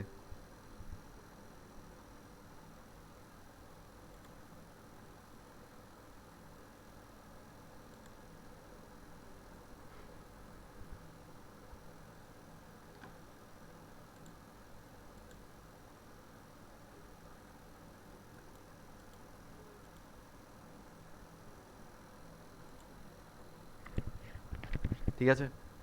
আচ্ছা, কার্বক্সিলিক অ্যাসিডের সিলভার লবণটা কীরকম দেখতে হয়? আর COOAG, তাই তো? আচ্ছা, কেন আমি তোমাদেরকে এতক্ষণ ধরে সিলভার লবণ, এই সোডিয়াম লবণ এগুলো সব বললাম? কারণ আজকে আমাদের যে বিক্রিয়াটা এখন আমরা করছি, এখানে আমাদের কার্বক্সিলিক অ্যাসিডের সিলভার লবণটা লাগছে। বাট আমরা যদি এটাই না জানি যে সিলভার লবণটা আসে কী করে আসে, কার্বক্সিলিক অ্যাসিড তার সঙ্গে একটা এমন ক্ষারের বিক্রিয়া ঘটাবো যাতে সিলভার লবণ তৈরি হয়ে যায়। কী ক্ষার? AgOH। ক্লিয়ার? তো এই সিলভার অ্যাসিড নিয়ে কিন্তু সিলভার সল্টটা নিয়ে আমাদের রিয়াকশনটা, বাই দ্য ওয়ে রিয়াকশন একটা নাম আছে, লিখে রাখো। নামটা হচ্ছে, আমি তোমাদেরকে এই নামে জিজ্ঞেস করবো, হ্যাঁ। বোরোডিন হান্সডিকার।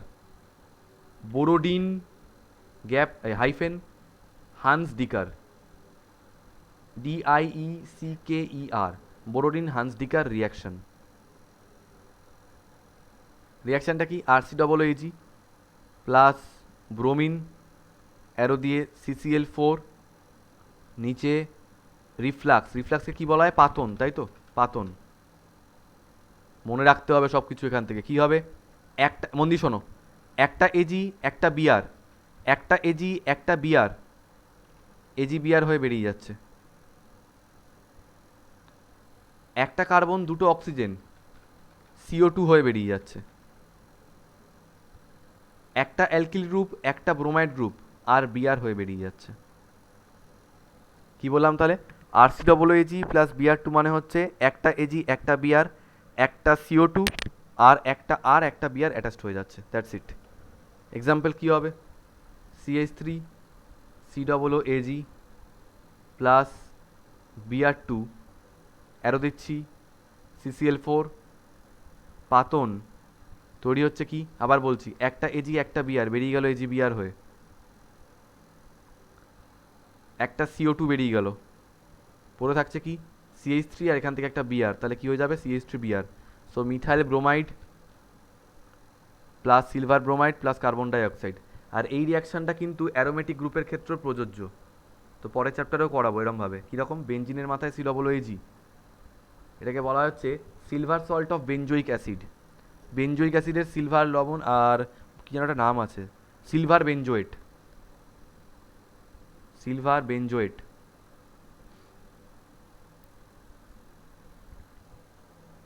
প্লাস BR2, অ্যারোর উপরে CCl4, এখানে পাতন, তো কি হবে? একটা এজি একটা বিয়ার, এজি বিয়ার হয়ে বেরিয়ে গেল, এই COO CO2 হয়ে বেরিয়ে গেল। সো বেঞ্জিনের মাথায় কি অ্যাটাচড হবে? বেঞ্জিনের মাথায় অ্যাটাচড হবে বিয়ার, বেঞ্জিনের মাথায় অ্যাটাচড হবে B R. So bromobenzene plus AgBr plus CO2 লিখে ফেলো।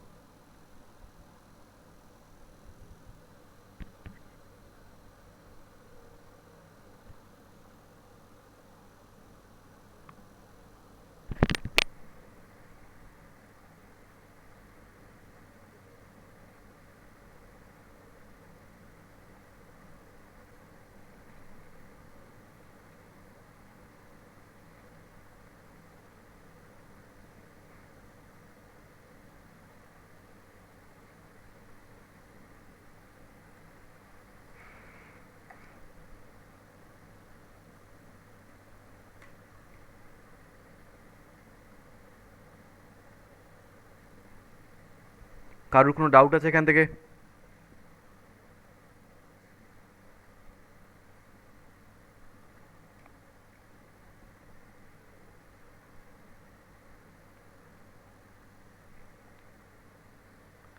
ডাউট আছে কারোর?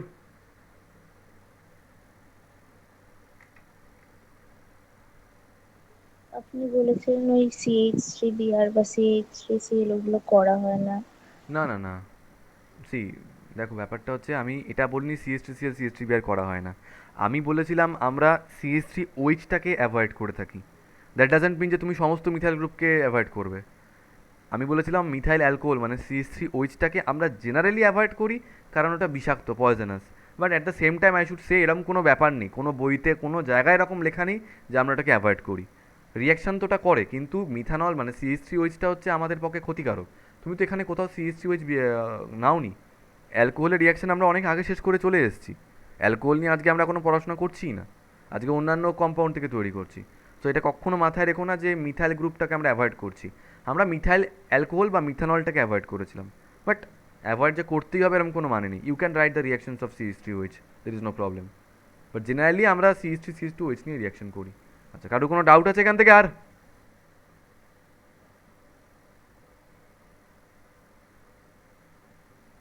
আচ্ছা, মঙ্গল বুধবার কারা পড়ো অর্গানিক? আমরা মানে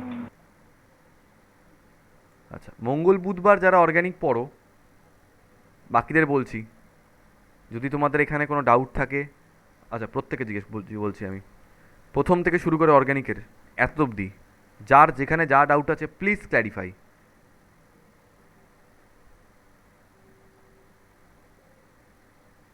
নেই তো?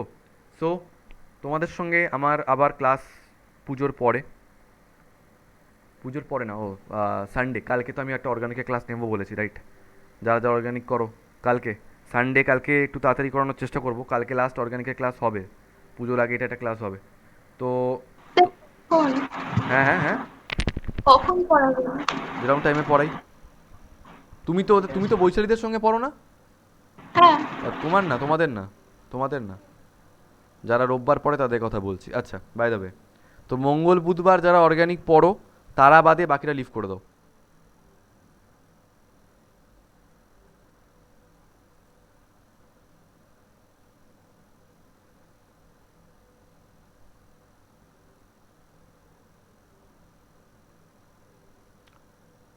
ওকে, তো তোমরা মঙ্গল বুধবার অর্গানিক পড়ো, রাইট? তো তোমাদের আমি কতটা করিয়েছিলাম, তোমাদের এই রিয়াকশন অবধি আজকে কমপ্লিট হলো, তোমাদের এত অবধি হয়নি। সো সবারই আজকে এটা কমপ্লিট হলো। এরপর ওদের কিছু এক্সট্রা পার্ট আমি পড়িয়েছি, যেটা তোমাদেরকে আজকে আমি করাবো, ঠিক আছে? তো হেডিং দাও, হেডিং দাও, পোলারাইজেশন।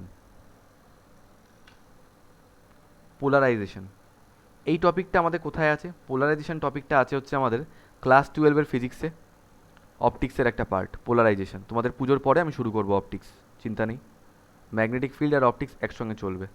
পোলারাইজেশন, তো পোলারাইজেশন জিনিসটা কি আগে তোমাদের এটা বুঝতে হবে। যখন কোনো একটা লাইট সোর্স থেকে, ভালো করে বোঝো হ্যাঁ, যখন কোনো একটা লাইট সোর্স থেকে আলোক রশ্মি নির্গত হয়, তো আলোর প্রত্যেকটা বিন্দু কী করে জানো তো? ভাইব্রেট করতে থাকে। এবং ভাইব্রেশনটা কীরমভাবে হয়? সমস্ত দিকে ভাইব্রেশনটা হয়, উপর নিচ, ডায়াগোনালি, এইভাবে এইভাবে সব দিকে ভাইব্রেটটা করতে থাকে এরমভাবে। তো এবার যদি কোনোভাবে আমরা এদের সামনে একটা এরকম বাধা টাইপের সৃষ্টি করি, কি বললাম তাহলে? এই আলোক বিন্দুগুলো সমস্ত দিকে ভাইব্রেট করতে থাকে লাইক দিস,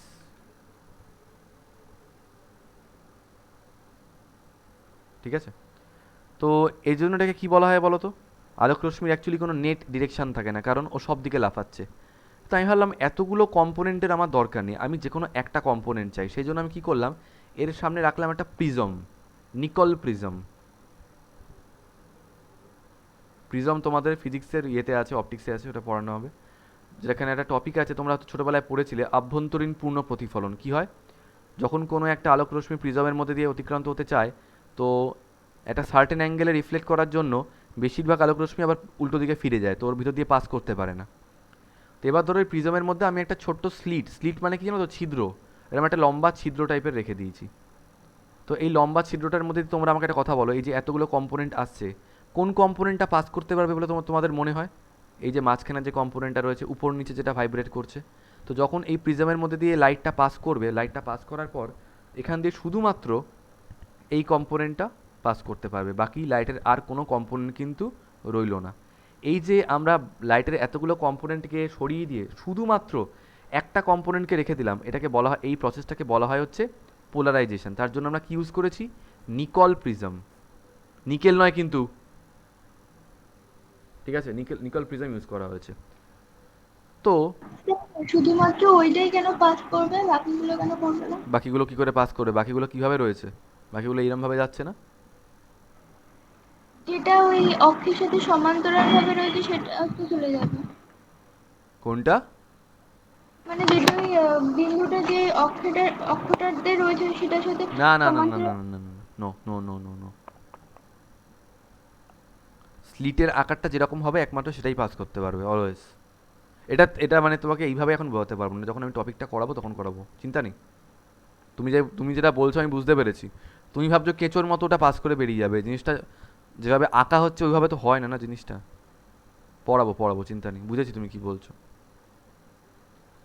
এর সামনে রাখতে হয় একটা টিউব, এর সামনে রাখতে হয় একটা টিউব, যেটাকে আমরা বলি পোলারিমিটার, এটাকে আমরা বলি পোলারিমিটার, পোলারিমিটার টিউব। এর মধ্যে থাকে একটা রাসায়নিক দ্রব্য, ঠিক আছে, এই পোলারিমিটার টিউবের মধ্যে থাকে একটা রাসায়নিক দ্রব্য। ভালো কথা। আচ্ছা একটা কথা বলো, ধরো তোমাদেরকে আমি আজকে একটা এরকম দাগ টেনে দিলাম, ঠিক আছে, ধরো খাতার মধ্যে একটা দাগ টেনে দিলাম, তো এই দাগটা আমি কোথায় টেনেছি? তোমাদের খাতার পাতার তলে, তলে। সেরকমভাবে এই যে লাইটের যে পোলারাইজড পোর্শনগুলো আসছে, এদের একটা তল আছে না? হ্যাঁ অবশ্যই আছে, এরকম একটা তল আছে, ইমাজিনারি একটা তল রয়েছে এদের, এটাকে বলা হয় পোলারাইজড প্লেন। যখন এই পোলারিমিটার টিউবের মধ্যে দিয়ে এই লাইটগুলো পাস করছে তখন কি হচ্ছে জানো তো? দেখা যাচ্ছে, ওয়েট, এই পোলারিমিটার টিউব থেকে যখন ওটা বেরোলো, এই লাইট পার্টিকেলগুলোর অ্যাঙ্গেলটা চেঞ্জ হয়ে গেছে, সার্টেন অ্যাঙ্গেলে বেঁকে গেছে ওগুলো, সার্টেন অ্যাঙ্গেলে ওগুলো বেঁকে গেছে। আগে এরকম সোজাসুজি কাপ ছিল, এখন সার্টেন অ্যাঙ্গেলে বেঁকে গেছে। এই যে বেঁকে গেছে বাই সাম অ্যাঙ্গেল, সেই অ্যাঙ্গেলটাকে আমরা আলফা দিয়ে রিপ্রেজেন্ট করি, আলফা। আলফা কোণে এই কম্পোনেন্টটা এখন বেঁকে গেছে। তো আমরা যদি এখানে আরেকটা রকম নিকেল প্রিজম রাখি, এখানে যদি আমরা আরেকটা রকম নিকেল প্রিজম রাখি, ঠিক সেম, যেখানে ছিদ্রটাকে আবার আমরা সোজাসুজি রেখেছি যেরকমভাবে ছিল, ঠিক আছে। আর ধরো বৈশালীকে আমি বললাম যে তুমি এখানে চোখ নিয়ে দাঁড়িয়ে থাকো, মানে তুমি এখানে তাকিয়ে থাকো। ধরো এখানটায় বললাম যে তুমি দেখো যে আলোটা আসছে কি না। বৈশালী তোমার কি মনে হয় এই আলোটা কি তোমার চোখে এসে পড়বে? না। কারণ কম্পোনেন্ট এখন বেঁকে গেছে, এরমভাবে আসছে, আর এই ছিদ্রটা এখন সোজাসুজি রয়েছে, তো কম্পোনেন্ট এখান দিয়ে পাস করতে পারবে না, তাই তোমার চোখে সেটা পড়ছে না, তোমার চোখে সেটা পড়ছে না, রাইট? তো এখন তো আমাকে তাহলে এটা জানতে হবে যে এর মধ্যে এমন কি আছে, এই পোলারিমিটার টিউবের মধ্যে এমন কি আছে যার জন্য একটা রাসায়নিক যৌগ বা একটা কেমিক্যাল কম্পাউন্ড রাখা রয়েছে, যেটা কি করলো এই পোলারাইজেশনটাকে সাম অ্যাঙ্গেলে বেঁকিয়ে দিল। আচ্ছা দাদা কত অ্যাঙ্গেলে বেঁকেছে এটা আমরা বুঝবো কী করে? তখন আমরা এই নিকল প্রিজমটাকেও একটু একটু করে বেঁকাবো, বেঁকিয়ে যখন দেখবো আলোটা আমাদের চোখে এসে পড়ছে, যতটা অ্যাঙ্গেল ঘোরানোর পরে আলোটা চোখে এসে পড়লো, তখন বুঝলাম আচ্ছা তার মানে আলফা কোণে বেঁকে গেছে, এটাও একটা নিকেল প্রিজম। তো এই যে পোলারিমিটার টিউবের মধ্যে দিয়ে গিয়ে এই পোলারাইজড লাইনটা, পোলারাইজড লাইটটা এরকম বেঁকে গেল, এটাকে বলা হচ্ছে আপেক্ষিক আবর্তন। কি বলে এটাকে? এটাকে বলা হয় আপেক্ষিক আবর্তন, আলফা দিয়ে রিপ্রেজেন্ট করা হয়। সো দুখানা নিকেল প্রিজম এই জন্য ইউজ করা হয়েছে। এই নিকেল প্রিজমটাকে বলা হয় পোলারাইজার, অ্যাকচুয়ালি এটার বাংলা নাম হচ্ছে সমবর্তক, এটাকে বলা হচ্ছে বিবর্ধক, যখন ফিজিক্সে পড়াবো তখন দেখাবো। সো পোলারাইজার, এটাকে বলা হচ্ছে অ্যানালাইজার, অ্যানালাইজার, ঠিক আছে। সো পোলারাইজার আর অ্যানালাইজার, ক্লিয়ার? বাংলায় বলা হয় সমবর্তক আর বিবর্ধক। ভালো। তো প্রথম থেকে কাজটা একবার বলি। একটা মনোক্রোম্যাটিক লাইট সোর্স বা একটা বাল্ব টাইপের রয়েছে, যেখান থেকে আলোগুলো বেরোচ্ছে, আলোক রশ্মিগুলো বিভিন্ন কম্পোনেন্টে ভাইব্রেট করছে। নিকল প্রিজমের মধ্যে দিয়ে পাস করার সময় যে কোনো একটা কম্পোনেন্টই পাস করতে পারবে, তাই লাইটটা এখন পোলারাইজড হয়ে গেছে। এই পোলারাইজড লাইটের একটা প্লেন আছে, এই পোলারিমিটার টিউবের মধ্যে কিছু রাসায়নিক দ্রব্য রাখা রয়েছে, যে দ্রব্যের মধ্যে ধাক্কা খাওয়ার জন্য এই পোলারাইজড লাইটের অ্যাঙ্গেলটা চেঞ্জ হয়ে গেল, এটাকে আপেক্ষিক আবর্তন বলে। নিকল প্রিজম দিয়ে আমরা বুঝতে পারছি যে হ্যাঁ অ্যাঙ্গেলটা সত্যিই চেঞ্জ হয়ে গেছে, ঠিক আছে। সো এই যে এতগুলো কম্পোনেন্টকে সরিয়ে দিয়ে মাত্র একটা কম্পোনেন্ট রাখা, এটাকে বলে পোলারাইজেশন। তারপর এই পোলারাইজড লাইটটাকে পোলারিমিটার টিউবের মধ্যে দিয়ে পাঠালে যদি অ্যাঙ্গেলটা চেঞ্জ হয়ে যায়, যদি অ্যাঙ্গেলটা চেঞ্জ হয়ে যায় তাহলে বুঝতে হবে এই পোলারিমিটার টিউবটার ভিতরে যে কম্পাউন্ডটা রয়েছে সেটা হচ্ছে আলোক সক্রিয় যৌগ। কি বললাম? আলোক সক্রিয়, ইংলিশে বলা হয় অপটিক্যালি অ্যাক্টিভ, আলোক সক্রিয়। যদি আলফা অ্যাঙ্গেলে চেঞ্জ হয় তাহলে আলোক সক্রিয়, আর যদি কোনো চেঞ্জ না হয় তাহলে বুঝবো এটা আলোক নিষ্ক্রিয় যৌগ। বুঝতে পারলাম কি বললাম? যদি চেঞ্জ হয়ে যায় তাহলে বুঝবে আলোক সক্রিয়, আলোক সক্রিয়, আর যদি চেঞ্জ না হয় তাহলে বুঝবে আলোক নিষ্ক্রিয়। আলোক সক্রিয় আর আলোক নিষ্ক্রিয়। কারো কোনো ডাউট আছে এখান থেকে যে আলোক সক্রিয় আলোক নিষ্ক্রিয় ব্যাপারটা? যদি ওটা কোনো অ্যাঙ্গেলে চেঞ্জ হয়ে যায় তাহলে বুঝবে আলোক নিষ্ক্রিয় যৌগ, এই আলোক সক্রিয় যৌগ আছে ওই কে, তাহলে বুঝবে পোলারিমিটার টিউবের মধ্যে আলোক সক্রিয় যৌগ আছে। আর যদি কোনো অ্যাঙ্গেলে চেঞ্জ না হয় তাহলে বুঝবে আলোক নিষ্ক্রিয় যৌগ আছে। ইংলিশে বলা হয় অপটিক্যালি অ্যাক্টিভ আর অপটিক্যালি ইনঅ্যাক্টিভ। কথাটা ক্লিয়ার? হ্যাঁ। ওকে, সো অপটিক্যালি অ্যাক্টিভ আর অপটিক্যালি ইনঅ্যাক্টিভ। আগে থাকতেই বলে রাখি, অপটিক্যালি অ্যাক্টিভ কারা হয়? অপ্রতিসম যৌগ, অপ্রতিসম যৌগ বা অপ্রতিসম যৌগের অণু, বা ইংলিশে বলা হচ্ছে অপ্রতিসম যৌগ, বা বলা হয় অ্যাসিমেট্রিক, সরি অ্যাসিমেট্রিক কম্পাউন্ড বলা হয়, অ্যাসিমেট্রিক কম্পাউন্ড, অ্যাসিমেট্রিক কম্পাউন্ড।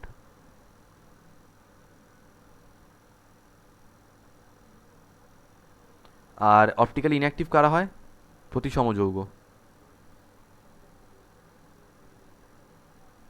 মানে সিমেট্রিক কম্পাউন্ড।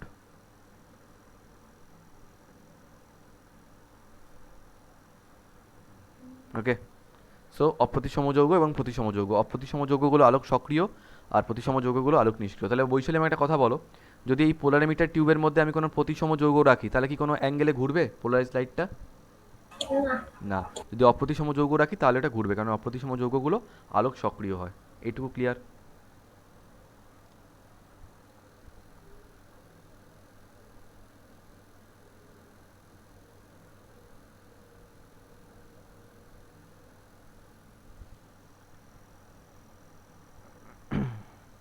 বেশ, এবার তোমাদের জানতে হবে যে অপ্রতিসম যৌগ কাকে বলে আর প্রতিসম যৌগ কাকে বলা হয়।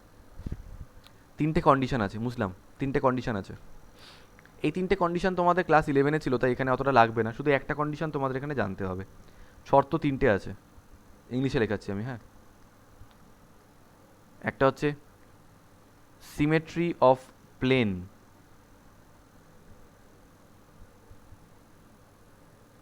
বাংলায় বলা হতো কি যেন, প্রতিসাম্যের তল। নাম্বার 2 হচ্ছে সিমেট্রি অফ, এখান থেকে তোমাদের কোশ্চেন দেবে না কিন্তু তোমাদের জানতে হবে অ্যানালাইজ করার জন্য, সিমেট্রি অফ সেন্টার। আর নাম্বার 3 হচ্ছে, সরি ভুল বললাম, সিমেট্রি অফ প্লেন নয়, plane of symmetry, plane of symmetry.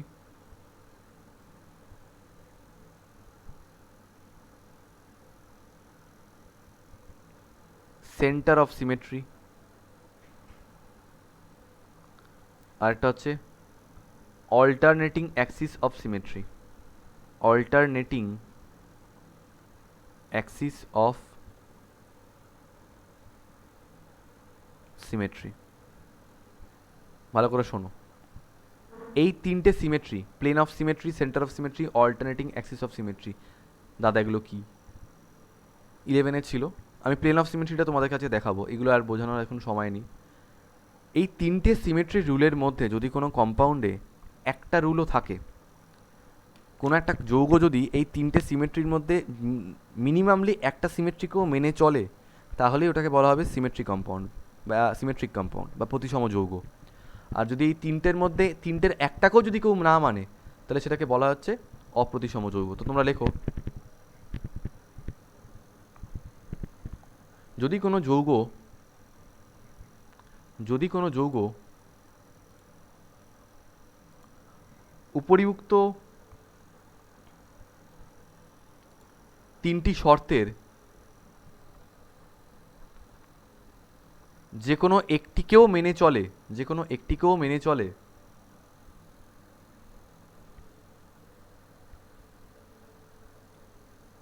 তবে যৌগটিকে, তবে যৌগটিকে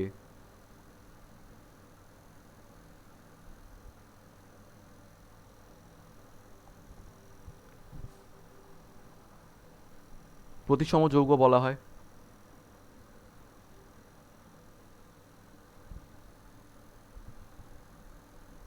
কিন্তু যদি, কিন্তু যদি একটি শর্তকেও মেনে না চলে, কিন্তু যদি একটি শর্তকেও মেনে না চলে,